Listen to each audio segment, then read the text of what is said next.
Well, as we are getting into the Christmas and holiday season, whatever you're celebrating, there was a nice big holiday special that wound up on Disney Plus over this past week. And if you love the Guardians of the Galaxy, Yes. it's a good 45 minutes of your time. Yes. Yeah, it was really good. And there's nothing really to spoil. It was a Christmas special. It basically was starting off with try. They were trying to explain Christmas to Yondu. Well, yeah, there was like the opening sequence is animated. Yes. Young Peter Quill and Yondu, which it was good to hear our good Alabama own Michael Rooker. Yep. Is Yondu again. From Jasper, Alabama. Space Merle. So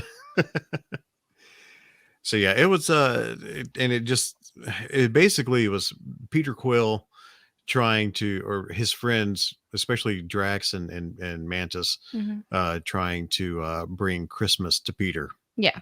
Something he loved as a kid and was trying to explain to Yondu as a child. And they thought that Yondu basically turned Peter off from Christmas. And they went on a search to try to bring Christmas back to Peter. Yeah. A very special gift, the hero that is Kevin Bacon. Kevin Bacon. There we go. They came to Earth and they tracked Kevin Bacon down, and hilarity ensued with them trying to get Kevin. If you enjoyed all the silliness with Mantis and Drax from Volume 2, it's that turned up to 11 because it's amped up. It is absolutely hilarious. It doesn't take itself too seriously and has fun. It's really good. And I love that, when they're coming into Earth, Force is like, you didn't turn off the cloaking device. Yes, I did. And then he turns it off. But then when they land down there by the Chinese theater. They've got all the people in costumes. Yes. There's a Captain America. I love how she's Steve. Yes. She runs up to him, and he runs away. But what got us the most, and Brock got the biggest kick out of it, was the GoBots. Oh man! But they showed that one quick shot of the guy dressed as Psykill from the GoBots. Oh man! And I busted out, and I'm like, "Are you kidding me? They're bringing GoBots. At least they're showing it." But then they expanded on that. Expounded. Yeah, they went a little bit further with the GoBots, and I just loved it because I didn't have many GoBots as a kid. I had a handful. I had more Transformers, but. I had Psykill, the one character that's portrayed. Yeah. Oh, it was great. Absolutely great. What'd you think about the song and the? By the way, I'm sorry, we're gonna run, but the song in the live action part, the song and the opening by the old 97s. That was awesome. Yeah, that was funny. Yeah. James Gunn's had them in a couple of his movies. They always seem to turn up, so that was really cool to see that. Yeah. Yeah, that was really good. And this special, you can tell. Especially in these opening scenes, like when they showed Kraglin. I'm sorry. Kraglin, when they showed Kraglin, Sean Gunn. I mean, you can definitely tell that the special didn't have the Marvel movie budget. Yeah. Because you could easily see the prosthetics and stuff like that. But Groot was not full CGI. So that was cool. For this, funny you should bring that up because James Gunn does explain how Swole Groot came to life in Guardians of the Galaxy. Swole Groot, Groot's a bodybuilder in this one. He's buff. Yeah, he's very. It's buff. A physical suit. Yeah, I've heard about it. Yeah, like a rubber suit or something. Yeah. It looked good though. It looked really good. It looked good, but you can just after years of seeing CGI Groot, it was kind of like, oh, but was it really Vin Diesel in the suit? Well. I don't know that, but it just says when Gunn was asked on Twitter about how Groot's new look came to be, especially with the head being too small for his body, he responded with, well, yeah, Groot, or Swole Groot, as we call him, is getting bigger outward as well as upward. As you can see by now, he has a different, stockier physiology and a more outgoing personality than his father did. He went on to talk about how Swole Group came to be, tweeting, Swole Group is 100% computer generated thanks to the fine folks at Framestone and Weta Digital. Wow. He's saying Swole Groot is CGI. That's what he says. Yeah, but it there looks is like no way. But it looks like a suit. It looks like a rubber suit. Yeah. He says it's. Would that not be so meta if they literally like CGI'd a cheap suit instead of like making it look really good, and they cheaped out on somebody's prosthetics, but they decided to make it like continuity that they needed a CGI Groot because that's just what they do. So they just did a CGI and then made it look cheap. They had to because because when at one point he's jumping up and down at the music and cheering, and you can see. I mean, it physically looks like it's a rubber suit bouncing. Yeah. I mean, Is it well? Okay, granted, I haven't read this article that Jess is mentioning, but could he have also been referring to potentially filming or something with the next Guardians of the Galaxy movie?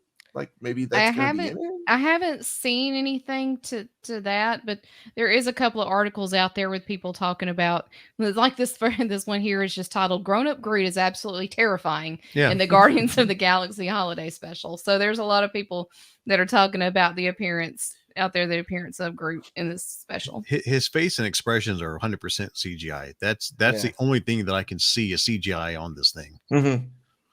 The rest of us. I'm the only one of the four of us that hasn't seen this, so I will ask: is Howard the Duck in it? No. Cosmo, Cosmo the space dog. Yeah, he is. Okay. Yeah. I keep expecting him to announce that Howard the Duck is going to get his own thing. Well, I mean, I don't want to spoil it, but like, there's a couple of story elements that get advanced. Like, I don't want to break it for you. I mean, it's nothing major. Like, I'm trying to think. I'm trying to tiptoe around it. Now, I ain't going to worry about the big one, but essentially, it's they have set up in nowhere. Yeah.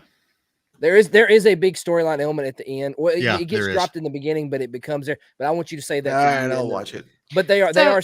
At least we give you a point of reference. They're set up in nowhere now. Apparently, they bought Nowhere from the Collector, and that is now their new base.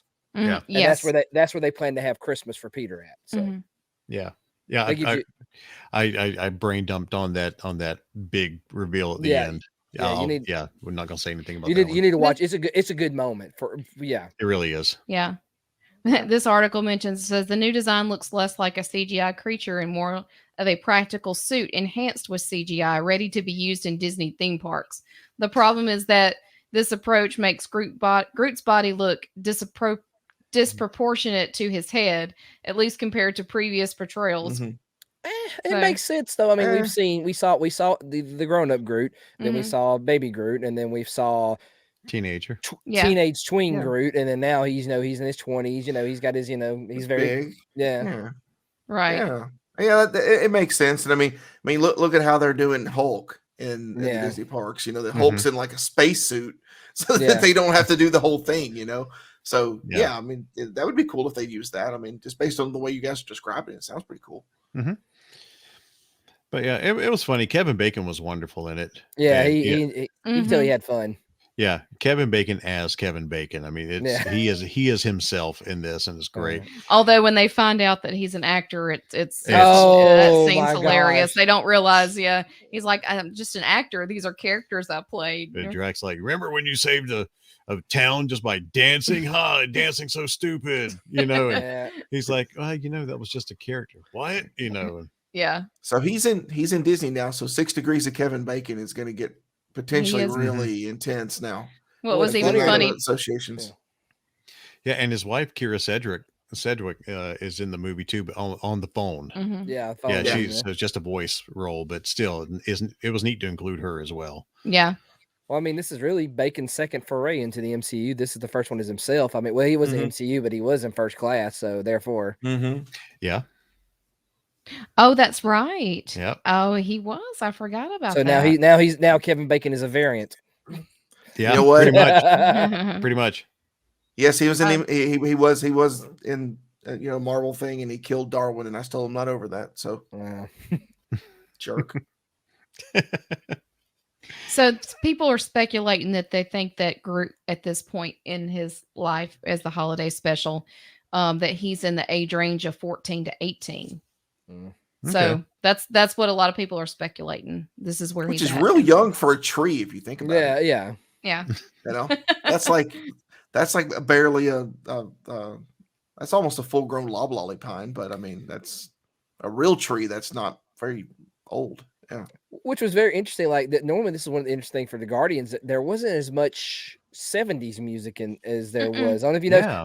Yeah. They like the technically there was one song that I was not aware of. Apparently, Smashing Pumpkins have a Christmas Oh, song. You Yeah. didn't know this. I was unaware of that. So Credited as being sung by William Corgan yes, in the end credits.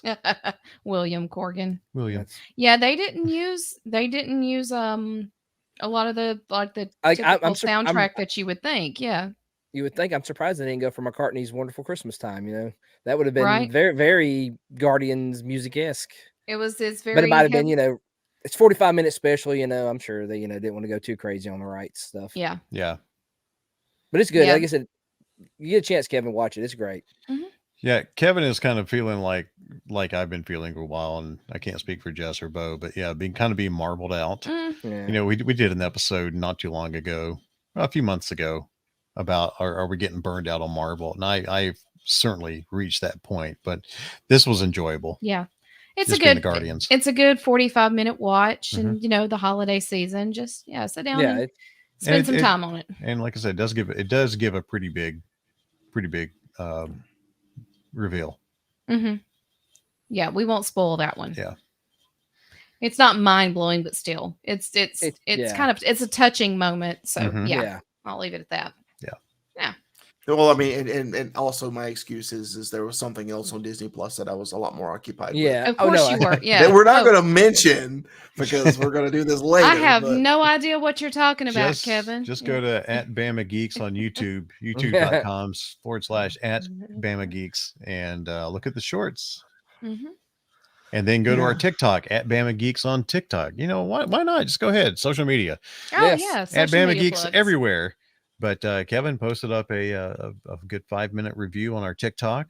His thoughts on Andor, which the rest of us will get to. Promise. If you guys watch Andor, I'll watch Guardians of the Galaxy. Deal. Yeah. And then, well, my commitment's a lot less You'll- in that case. It will because be. You guys are about Yeah. 8 hours worth of stuff, and I'm going to be 45 minutes. 45 minutes. Yeah. Yeah, it may be right after Christmas when we can finally get to it, you know, but we'll definitely get there.